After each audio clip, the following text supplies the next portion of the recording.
So a very big welcome from us all to the PRCA charity and non-profit sector groups meeting on persuasive political campaigning within the frameworks of the lobbying acts. And we are delighted to welcome our panel.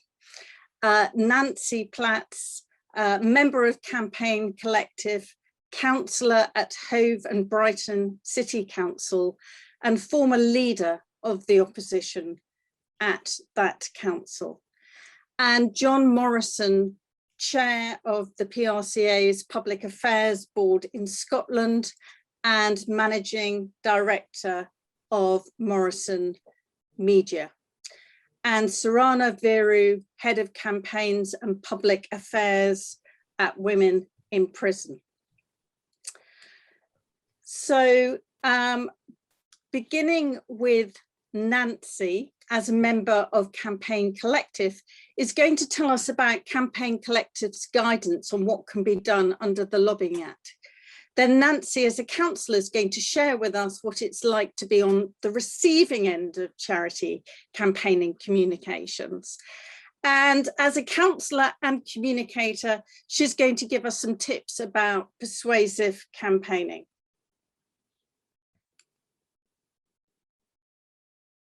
So over to Nancy. Thank you, Nikki. I'm delighted to be here, and it's very interesting to be able to talk about something from two different perspectives. So yeah, I'm Nancy Platts. I am a member of Campaign Collective. I've also been a parliamentary candidate twice in Brighton and Hove. I've been leader of the council and leader of the opposition, and I'm still a local councillor. So I occupy a unique position of both having lobbied and campaigned with politicians, and also been on the receiving end of a lot of campaigning and lobbying. I've also worked in Parliament for the leader of the opposition, so I've seen the huge number of communications that we get and the amount of people that come forward with their issues wanting politicians to take them up. So I'm going to start by talking about our Freedom to Campaign guide, which looks like this. We've got some hard copies, I don't know if you can see that. And I'm just going to put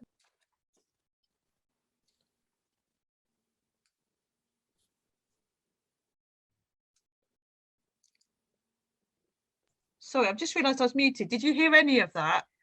We just didn't, just about 1 minute we didn't hear. So I don't know what happened there. Yes, so Campaign Collective wrote this Freedom to Campaign guide, and I've put a link in the chat bar so everybody can download it and they can look at it as they go along, or download it afterwards. And Simon, Francis and I put this together because for a number of reasons, really. We recognise that people who work in campaigning and charities feel very passionately about what they do. Lots of people don't regard it as just a job. They really believe in the issues. And the Lobbying Act created what was described as a chilling effect. And there were all these great organisations out there full of committed people who wanted to raise important issues with politicians, issues that were important to a lot of people that they represent, because we all recognise that a lot of charities have their roots very much in the community of the people they represent. And they want to change things for the better. And I think this act really jarred with people, because politicians also say that we want to change things for the better. And here was this act coming in, which appeared to put a barrier between the two groups. And instead of this space that had existed where you could go and talk to politicians and say, these are our issues, will you take them up on our behalf, or will you support us? All of a sudden, it felt like lots of rules were being put in place, which were going to prevent people from doing that. And the Act didn't really recognise the importance of the campaigning work that charities and other organisations were doing. And if you look at history, anything from abolishing slavery to saving life with seatbelts and smoking bans, civil society has created that change through campaigners like yourselves. And it felt now that these rules are put in place if you're going to prevent that happening, but also that there might be sanctions that would come up, which was starting to make then trustees feel very nervous, and chief executives and staff feel very nervous about what they were doing. And that chilling effect, the impact of that was that people stopped campaigning. So for people like me that were going for elections, it meant that from the 2010 election, when I stood, when lots of people came and talked to me about their issues, it was really good. I'd go out and meet people, have my photo taken, make speeches at things, really get under the skin of issues and get to know people in my community and the things they wanted to raise with me. By the time the 2015 election came on, it was almost silence, that nobody was emailing me about anything, that people weren't running campaigns, there weren't the same opportunities to meet people, there weren't the same platforms to speak on, which is what politicians look for. All of that was starting to slow down and grind to a halt because people were frightened that they were going to get their organisation into trouble or they were going to get into trouble themselves. So what Simon and I decided to do was to try and set the record straight on a few things and try and work out what these parameters were and what people could do. So we went with the theme about what you can do within the rules of the Lobbying Act. And within this little guide, the other thing that we wove into the structure of the booklet was charity law, because those two things are inextricably linked. You do have to abide by both if you're a charity. I think the Electoral Commission had a little difficulty with that because they wanted to just focus on the Lobbying Act, but of course charities have got to act within charity law as well, and there was some crossover. And what we wanted to do was empower people so they felt confident about their campaigning, and really developing punchy campaigns and putting pressure on politicians in the nicest possible way, which we will come on to get politicians to support their cause. And we wanted to reassure managers and trustees so they felt comfortable making decisions about campaigns so their staff could get on and do the job that they're employed to do. So at a glance, what we wanted to do was help people to stay focused. So if you've got a campaign underway, we felt it was unlikely to be covered by the Act. Now, the reason that's important is because at the time that this Act came into being, there was another Act that ran alongside it, which was called the Fixed Term Parliaments Act. So the expectation was that there would only be an election every 5 years, and that the existing government wouldn't use opportunities to move the elections for political advantage. That's the reason that it was brought in.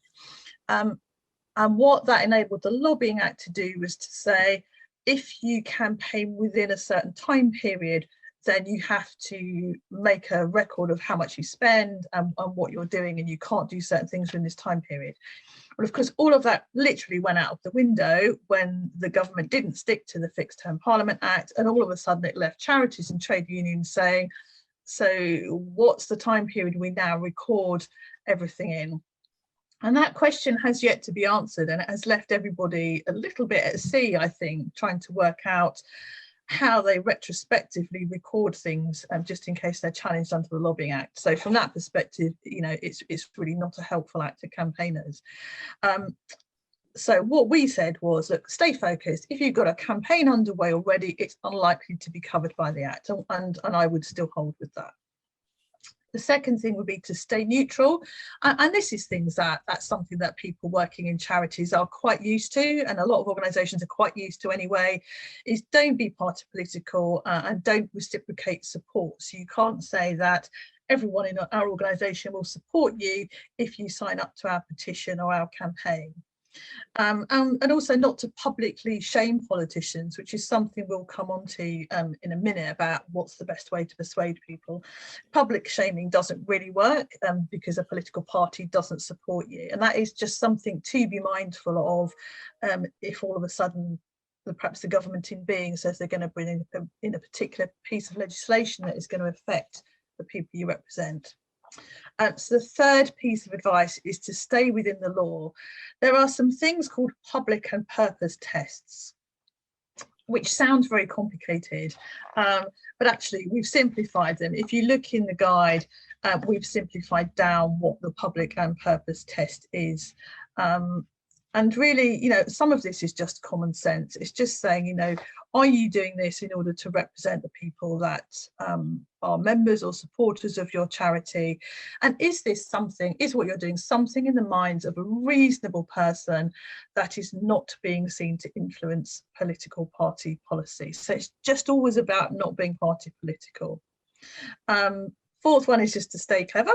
there's plenty of campaign tactics which are not covered by the Act. There was one very specific one about not holding press conferences. So we just said, fine, if you're in the run up to an election, don't hold a press conference. Most people aren't really holding formal press conferences these days anyway, apart from the government. I think most of us now operate in a different way in terms of communicating with journalists.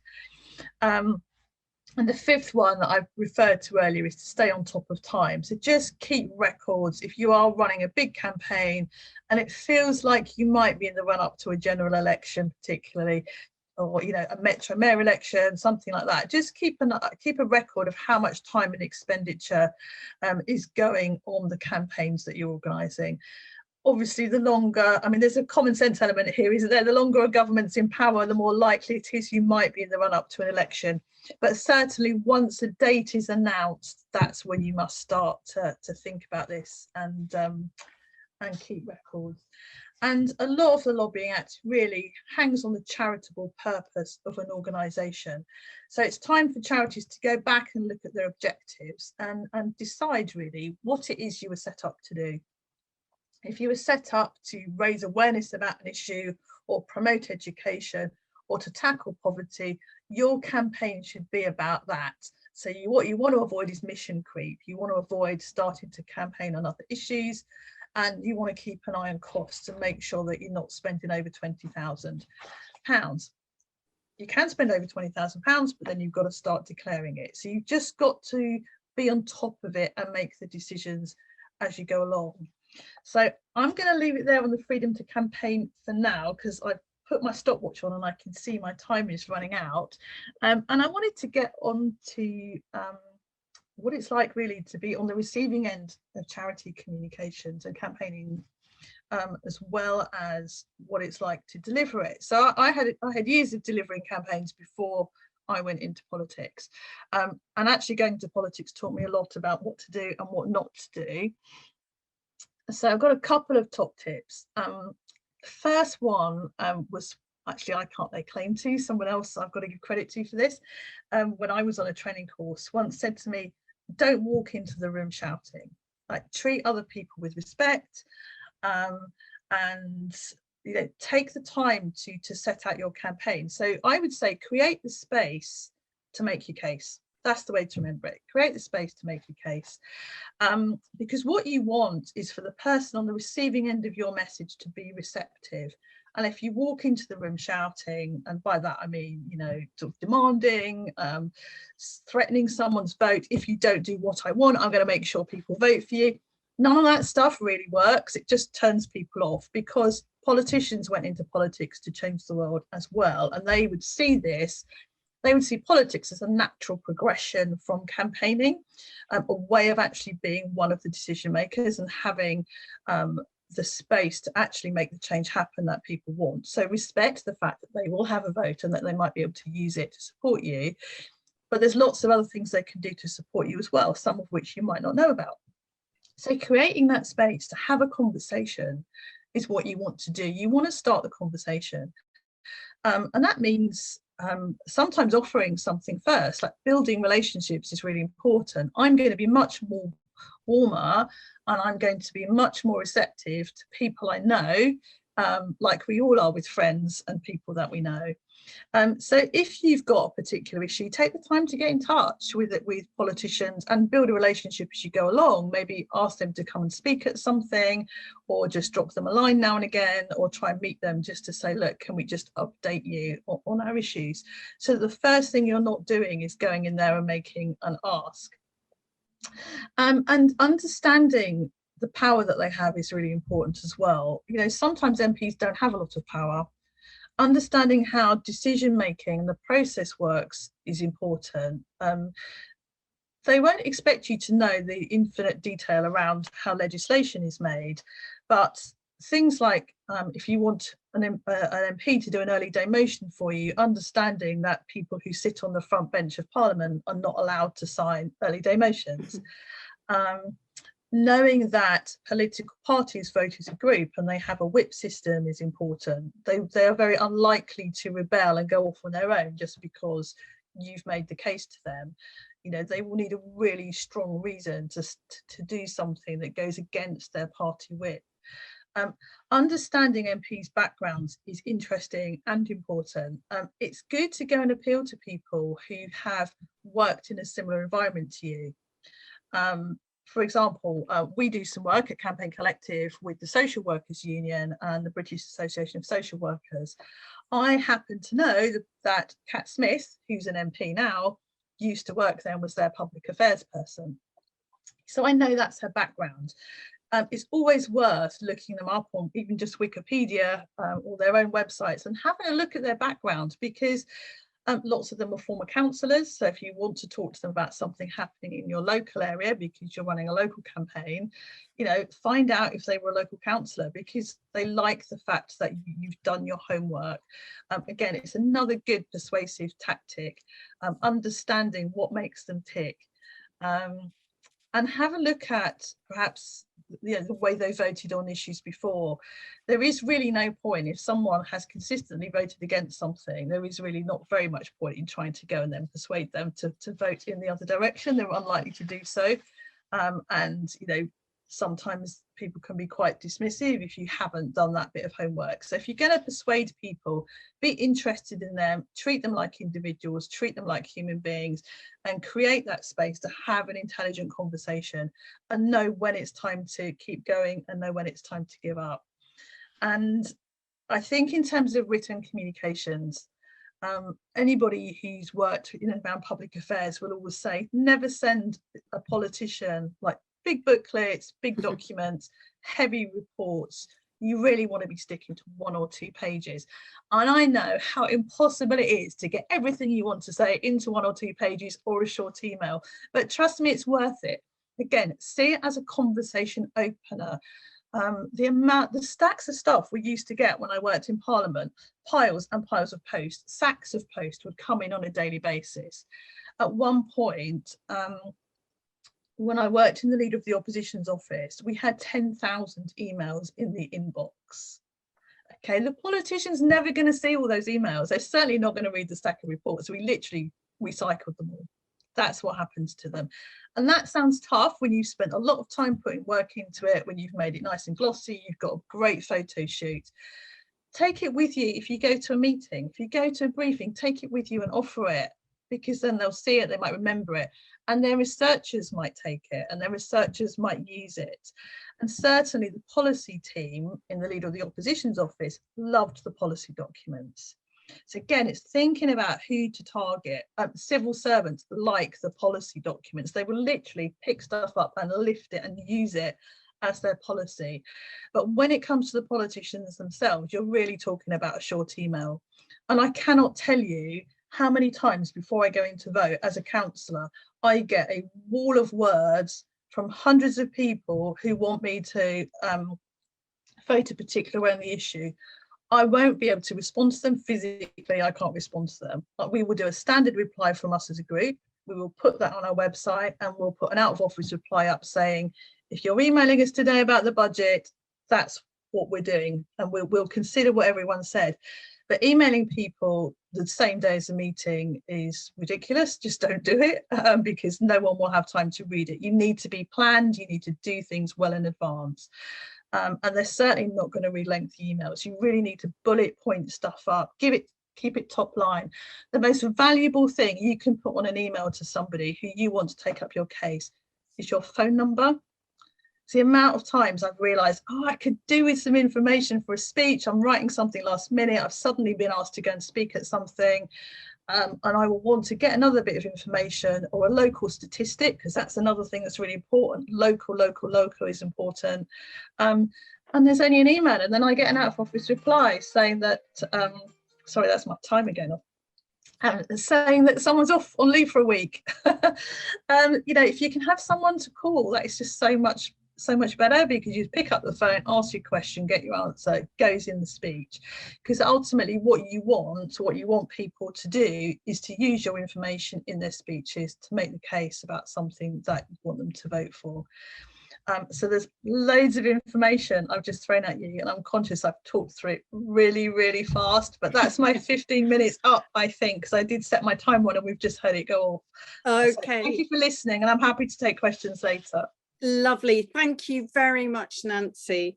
Very interesting and very practical advice, which I can see from the chat people are appreciating.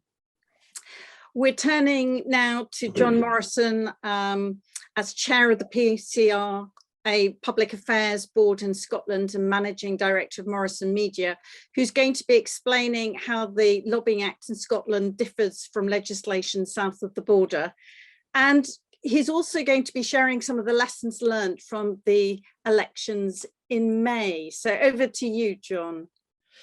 Okay, thank you very much, Nicky and Nancy. That was an excellent presentation. Lots of very good advice there that works in any parliament, really, and with politicians and with local authorities.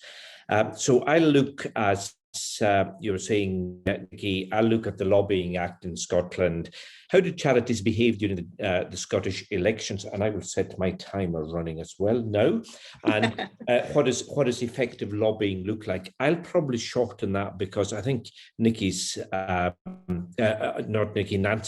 instructions and advice work effectively in every parliament. So for those of you that don't know much about Scottish politics, the Scottish Parliament's been around for more than 20 years. The door opened in 1999, and it's got wide-ranging powers which are really more focused on domestic issues like the economy, education, health, justice, rural affairs, housing, environment, equal opportunities, consumer advocacy, advice, transport, taxation. So a wide range of powers.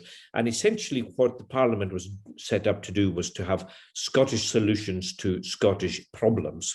And one of the areas where it decided to do things differently from Westminster was to legislate on what it calls regulated lobbying. And the Lobbying Scotland Act was passed in 2016 and came into effect 2 years later. So that means that anyone who engages in lobbying in Scotland now has to fill out the lobbying register. And interestingly, as a side note, the Lobbying Act was done largely by a Labour MSP called Neil Findlay.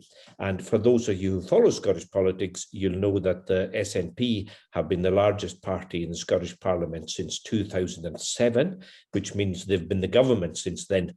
And Labour, who was responsible for creating the Parliament, was in power for the first 2 sessions and backbench Labour MSP to drive a piece of legislation through the Parliament. And those of us in the lobbying industry in Scotland, we were intrigued when Mr. Findlay decided to stand down as an MSP at the last election to become, yes, you've got it, he's becoming a lobbyist. So at least he should know the rules. So what does regulated lobbying mean in Scotland? It applies to face-to-face meetings, which includes video conferences, which obviously this bit became much more important during COVID because there weren't very many face-to-face meetings, and a lot of work which had been face-to-face has transferred onto what we're doing today. It applies to meetings with members of the Scottish Government. That includes the Scottish law officers. It applies to junior ministers. It applies to the permanent secretary of the Scottish Government, which is the top civil servant, and to Scottish Government special advisors. But, and this is the big but, it also applies to all MSPs from all parties in or out of government. And for today's purposes, charities, critically important, charities are not exempt. Charities have to abide by the law or face the consequences.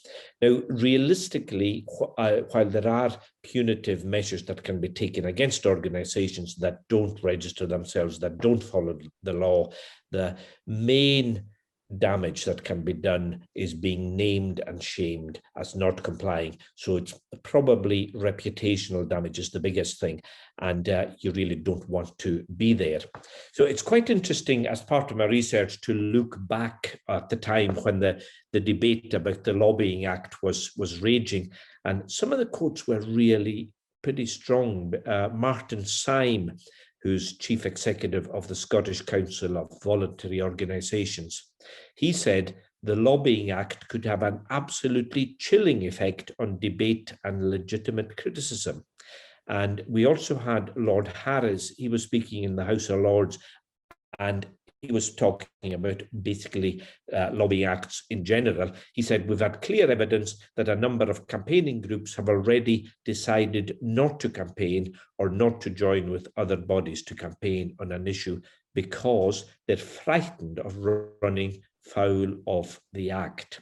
So this is something you don't want to do. So what do you need to do to comply with the law in Scotland? So, like every other organisation, charities and the third sector has to consider what their activity is. Does it fall within the definition of regulated lobbying? And the Scottish Parliament, it's been pretty helpful in this way. It's produced a simple 5-step guide to what does regulated lobbying look like. And essentially what it means is that if you represent a charity and you're having face-to-face or video conference meetings about a specific issue with an MSP, a minister, a special advisor, you need to register. And an activity which falls within regulated lobbying must be registered online with the lobbying register, and you have to do update returns every 6 months. And the sort of details you're expected to give are the identity of the organisation, the person you've lobbied, the date, location, circumstances, purpose, and the name of the person lobbying and on whose behalf. Now, what I've found, our experience at Morrison Media, is that the Office of the Lobbying Registrar has been extremely helpful. And certainly in the early days, we were in regular contact with them just to say, have we given you enough information? Are we doing everything right? Just to keep ourselves within the law. And so if you are registering for the first time, it's worth getting in touch with the office because they are very helpful. And it's interesting because they publish a register of lobbying every year, and it shows that charities have been very active and have registered their meetings. Now, one of the things that was in the Act that became law was that there'll be a review within 2 years. And that review concluded in March, just a few days before the Parliament rose for the Scottish elections. And main recommendations were that they were asking that there should be a full and independent examination to see if the Lobbying Act has really increased transparency. They're talking about a possible extension of the scope of regulated lobbying to include telephone and written communication. That would have big consequences because that means any phone calls, any letters, any emails would have to be recorded as well, which would massively increase the amount of material you'd have to register. And they're also talking about reducing the reporting time from 6 to 3 months, which tends to be the standard across the world. Now, what's happened with the report? It's been handed over to the government, and it's up to them to decide what to do with it. Interestingly, looking at what is happening in the Scottish elections, because the elections were very different to anything that have happened before. For one reason was COVID.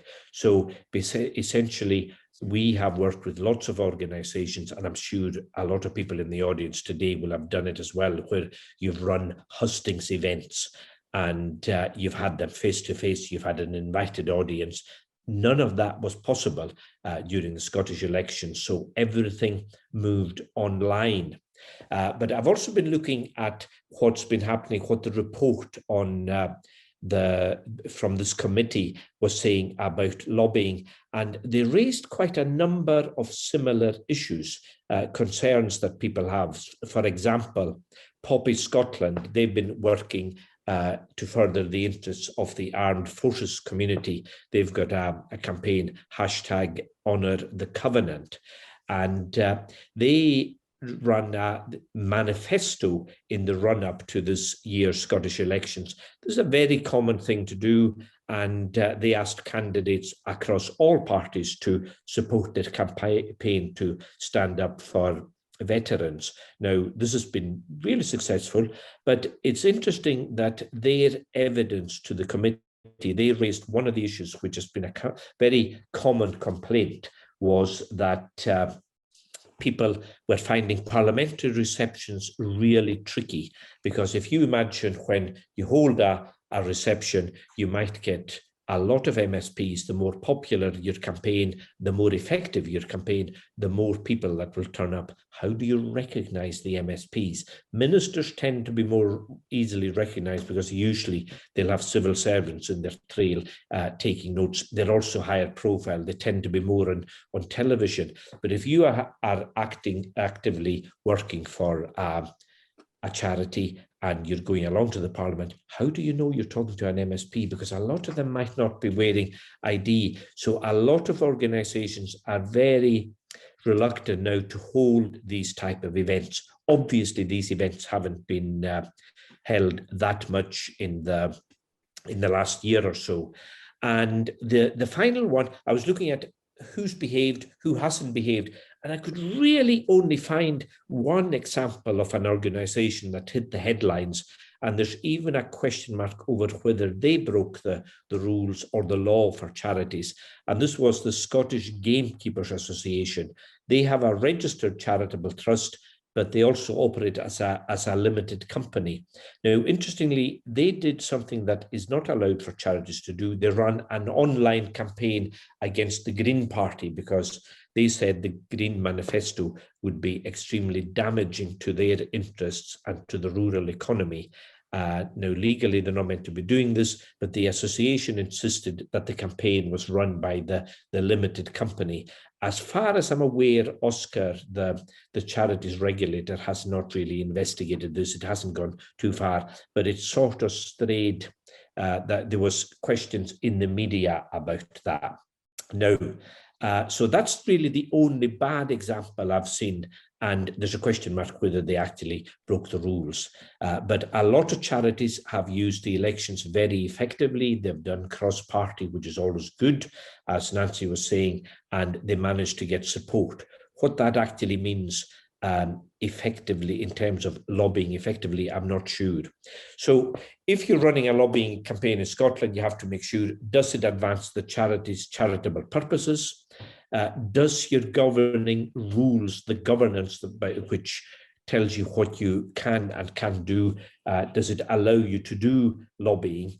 And remember, you can't advance a political party, and you have to show that campaigning is in the charity's best interest. Now, all the rest of the advice I would give you is go back to what Nancy said. And the other thing I was going to say is that if you are a big charity and you're going to hire a lobbying company, to make sure that they're members of the PRCA, which is a very strict code of conduct, which all its members have to sign up to. And this should massively reduce the chances of you kind of steering on the wrong side of the law, and should mean that reputations should be held intact. So like Nancy, I'm very happy to take questions as well. So back to you, Nicky. So thank you very much, John. And really fascinating to hear about regulated lobbying in Scotland. And thank you very much for drawing out the similarities with what Nancy said, and also some of the distinctive features in Scotland. We're now going to move to Sorana Vieru. Like everybody working in the NGO sector, when we represent an organisation, we also inherit the messages that an organisation has put out in the past, as we also campaign for the future. And I know Sorana, as she came into her role as head of campaigns and public affairs at Women in Prison looked at some of the messages that had been used in the past as she framed messages for the future.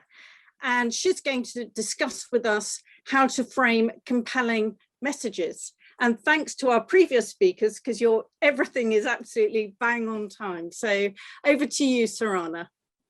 Thank you so much, Nicky. Thank you so much for inviting me to speak today, and good to see everyone here.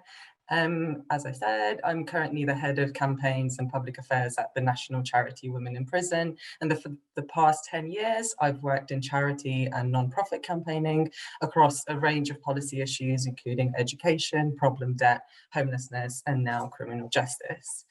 Hearing Nancy and John was really great and really informative around the legal framework and guidance, and also what it's like being on the receiving end of the campaigning efforts of people like me. And as PR professionals, we've been using framing theory and framing techniques for decades now, so it's nothing new. And as communications practitioners, we actually do this every day. So what I want to talk about is how framing can be a useful tool to help us maintain the political neutrality that is required of charity campaigners when our main goal is still to influence and to set the agenda. So look, we're essentially trying to dial up our issues on the Nando's spice scale from lemon and herb to hot without dialing up the politics or stepping outside our charitable objectives.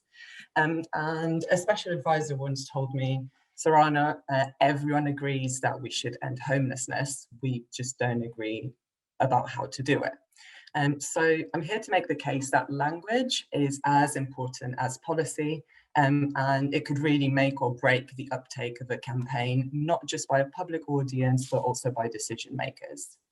And framing as both a concept and communications practice has been immensely useful at dialing down the politics and the ideology, some of like the shouting when you're coming into the room that Nancy spoke about, but also whilst maintaining strong values and principles from which to argue for a policy solution for our society's problems. In essence, framing theory suggests that how something is presented to the audience, which is called the frame, influences the choices people make about how to process that information. And frames work to organize a structure, message, meaning. It's a useful PR and media analysis concept, and as I said, we all do it already, either consciously or unconsciously as communicators. Each time we communicate, we bring our own frames into what we convey. So it's about being more purposeful and mindful with how we do this in campaigning and public affairs. And we know that the other side, if I may call them so, we know that political strategists and pollsters use framing to sell ideas to the public. And they do this because there's behavioral evidence that it works. We are all, as humans, very susceptible to framing. Frank Luntz, who is the guy who advised the Bush administration to adopt the term climate change instead of global warming, actually launched some research on the UK's polarisation of attitudes just yesterday. And he said that although Britain is a deeply divided society, which by the way, I'm not fully sold on, he said there is still common ground. For example, the most important value to voters across the political spectrum is trust and integrity. And the lessons he pulled out, I think, are useful for trying to stay politically neutral and to appeal across a divide. He said, there are remarkably few differences in values between left and right. The gaps develop in terms of priorities and policies. Focus on values and you unite the country. In order to find neutrality, we need to focus on our common ground. So I'd argue that a useful framing type for charity and non-profit campaigning should fall under values-based framing. And I don't think framing only applies to messaging, but also to policy development. I think the frames that we use when formulating policy either give effective policies a chance to be seen in that huge pile or in tray, or they get overlooked by politicians and officials, as well as the social media posts that our supporters will quickly scroll past. To give an example, if we frame housing in terms of affordability, Policy options to solve that will focus on income levels, and the debate then becomes on whether the state should top that up or not. But if housing is framed as infrastructure or in terms of regional prosperity, then the debate focuses on policies around planning, zoning, and development, and how housing relates to economic well-being, which we all care about. So we should define the problem in the way that we want our solutions to be considered by our targets. And framing teaches us to use repetitions to reinforce helpful messages instead of trying to discredit myths or misinformation. Research shows that saying something is a myth only reinforces the myth in people's minds. And even worse, people tend to attribute those myths to the organization that put them out in the first place. And I know we've probably all been guilty of putting a myth-busting sheet together at some point in our campaigning lives. I hold my hand up, I've done that. So a couple of academics from Dartmouth and Exeter universities tested the educational campaign on myths and facts about the flu vaccine by the Centers for Diseases and Control in America. And the researchers found that participants were actually more likely to attribute the myths that were written in the campaigning materials about the vaccine as actually belonging to the center than correcting their beliefs and believing that the vaccine is actually safe. So this is a really great lesson from framing research that I think could be applied like really quickly on correcting a few things. Framing also shows that we should avoid triggering unhelpful beliefs in our audience. So fatalistic beliefs such that the system can't possibly be fixed, the system is rigged, it's stacked up against us. Or beliefs in individualism, we all have a personal responsibility to correct society's ills, or a more divisive types of narratives such as like us and them. Instead, framing teaches us that we should be activating helpful beliefs. So whilst I think a lot of us would think of framing as a dark art, I think it helps us unite targets and build support for a campaigning policy objective without crossing our charitable remit, staying true to what we're trying to achieve while still being persuasive. I like using the following framing structure, or a story sandwich, which I think a lot of people use this term, story sandwich, and goes a little bit like this. One slice of bread, make sure you get across why your issue matters. Then comes the filling, present your evidence, why this is important and why people should care. And then last slice of bread, what we can do to solve the issue.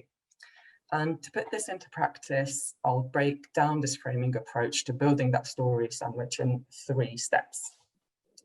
The first step is to give people a reason to care with values, because the first slice of the sandwich explains why our issue matters, and framing research teaches us that we should do that using values.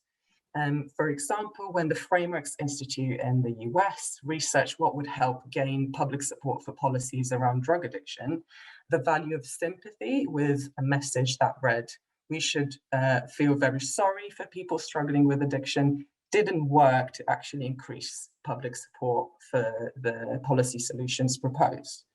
Instead, what resonated with the people they surveyed was a value of togetherness, with a message that drug addiction hurts us all, we're all in this together, landing very well and increasing the participant support for the policy solution. This now brings me to step 2. So use the tools that can convince change. So for the filling bit in the middle, for illustrating your evidence, you can use facts, metaphors, and very importantly, personal stories.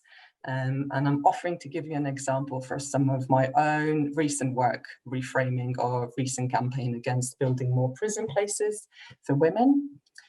So we reframed the messaging along those lines.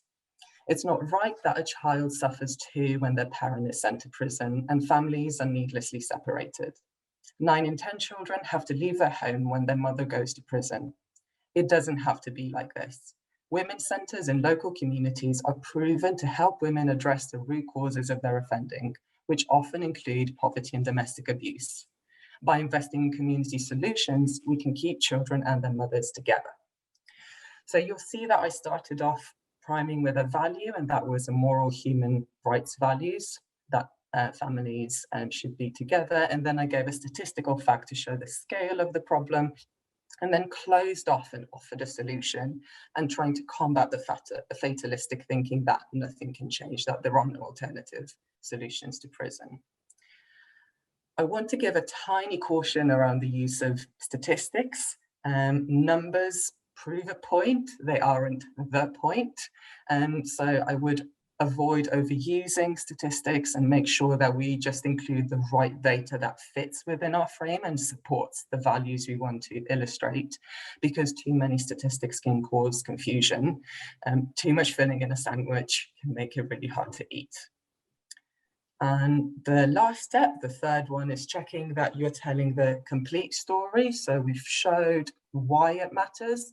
We've given the evidence of why we should care. Then we need to make sure we land the solution, which in my previous example was investing in women's centres as alternative. And it's important to make sure we balance the urgency of our message with efficacy and being solutions driven. High urgency and high efficacy is what is most persuasive for targets to act and respond. High urgency alone, and I think a language that focuses on crisis and everything being on fire, will very likely turn a lot of people off. So to close off, whilst I try to keep this focused on influencing policymakers and direct lobbying, which has a massive role in policy change, for change to endure, policymakers must be fundamentally and continually motivated by public demand for actions and solutions on a given issue. So it's important framing our issues also is driven to change public mindsets, and it's important to see public affairs within a context of wider campaigning. And if we look at the charity poverty sector and how they reframed poverty in the last decade, there's been a significant change in public attitudes around welfare in the UK in the last decade, which in turn caused a significant shift in how in government lies and how they've been talking about universal credit and the welfare safety net. So it's moved on from welfare to work narratives to now saying that we as a country are proud of universal credit and how it helps support people when they need it most. And a lot of this is down to the reframing work that has been done by the poverty charity sector. So to round off, finally, some practical tips and resources to check out, and I'm happy to post some links in the chat as well. The Frameworks Institute website has the largest library of research and also tips on how to practically apply it to your communications. And they work across the UK and the US, and particularly in the UK, the Joseph Rowntree Foundation and Crisis also have very helpful toolkits on how to apply framing. Thank you so much for listening to me and look forward to your questions. Okay, Sorana, thank you very much indeed for such a thoughtful presentation and so clearly illustrated. We're now going to move on to questions, and there were a couple of questions related to Nancy's presentation at the start that I know that Nancy has seen. So from Alexandra Scarara, she wanted to ask Nancy if she could talk a little bit more about engaging people who are not the usual supporters and petition signers. And also from Liz O'Neill, who appreciated the keep it short message and wanted some advice about that. So Nancy, would you like to respond to those two questions, please?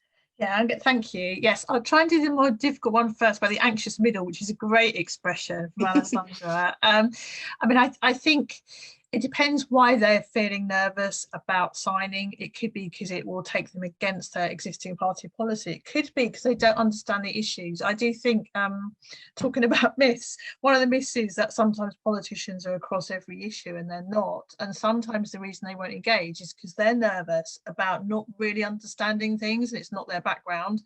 It might be worth offering them a briefing. Yeah, I would offer them some kind of briefing on the phone, online, or maybe a written briefing, just to try and set out the issues and actually ask them the question, you know, what are their concerns?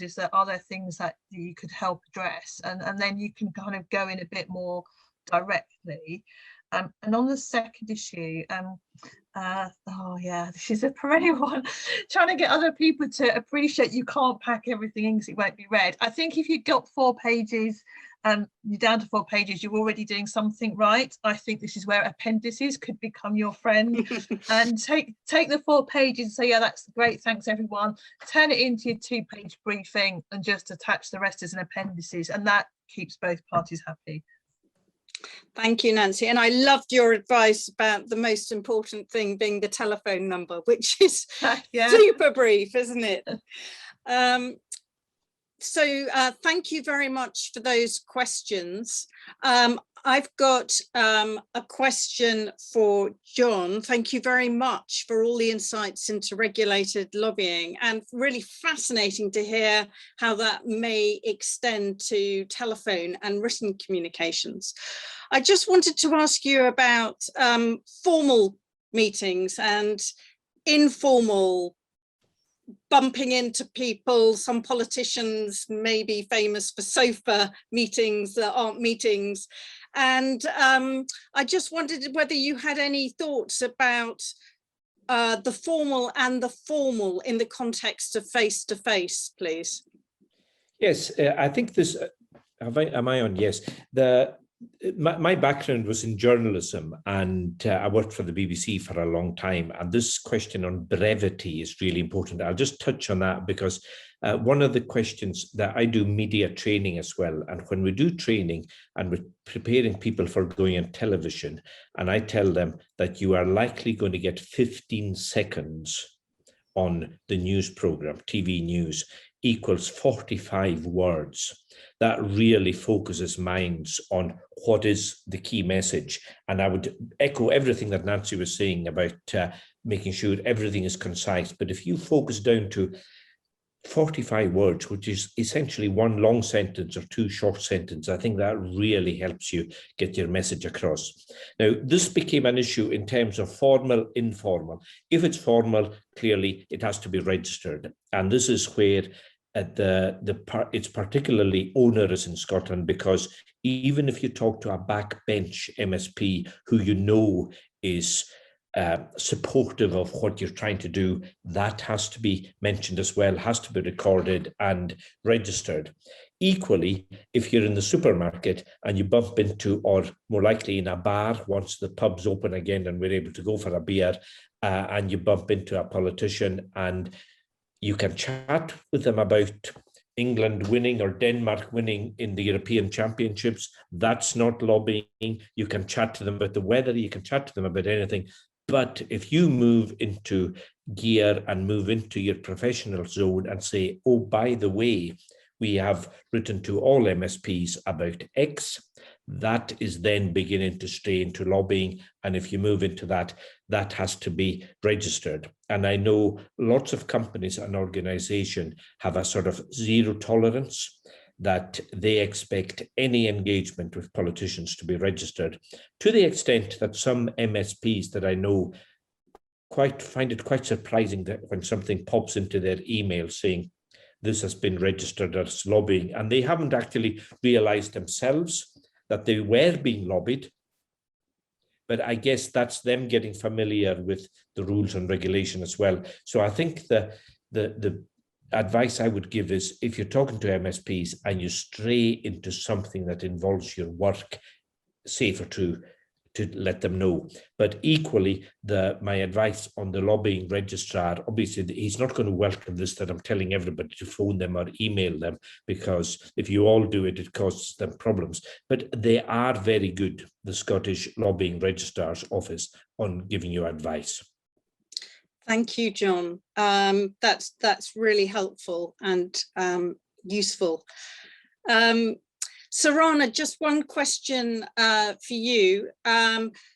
Very interesting and important focus on values, which underpinned the framing.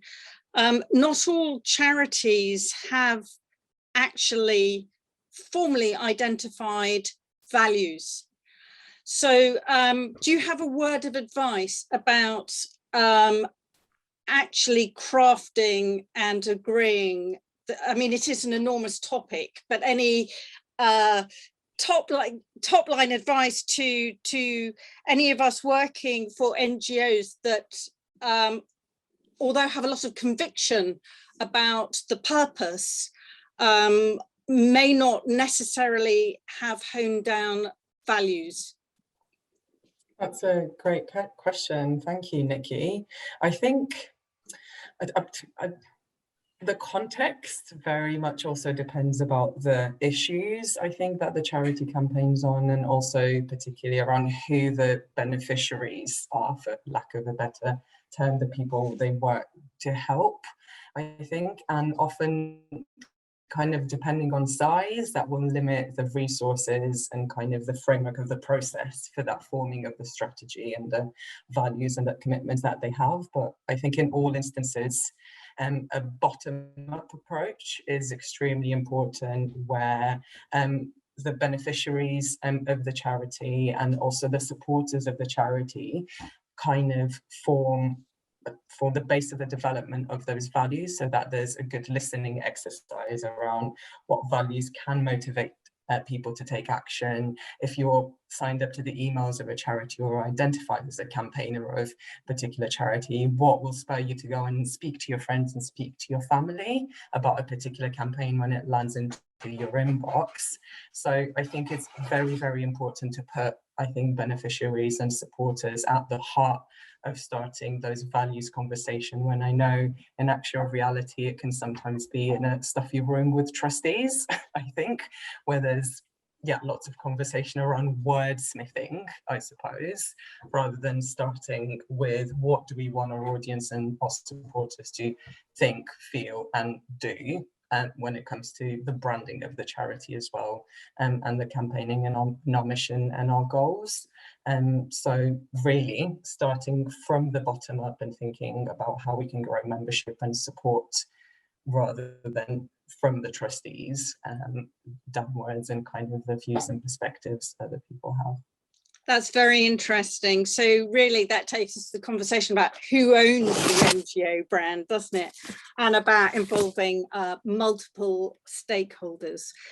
So we're now coming to the close of our lunch, and we've had a metaphorical sandwich, and maybe some of you have been having unmetaphorical sandwiches as we've been having such an interesting session. So it's been an enormous privilege to have our three panelists. Nancy, co-author of the guide to campaigning, and your words about walking into the room without shouting, then developed by Sorana, who kind of gave us a beautiful three-part sandwich to kind of frame policy and messages, and John for such insight into regulated lobbying in Scotland and broader advice as well. I'd also like to thank the PRCA for hosting this meeting, to Kiri Abrahams and Ikushum maybe. And also I'd like to thank the PRCA Charity and Non-Profit Sector Committee, Cy Francis, Beth Andlaw and Sam Van Jones, who all helped to put this event together. And most importantly, thank you everybody for coming, for spending an hour at lunchtime to join us for this most interesting and important topic. So thank you very much.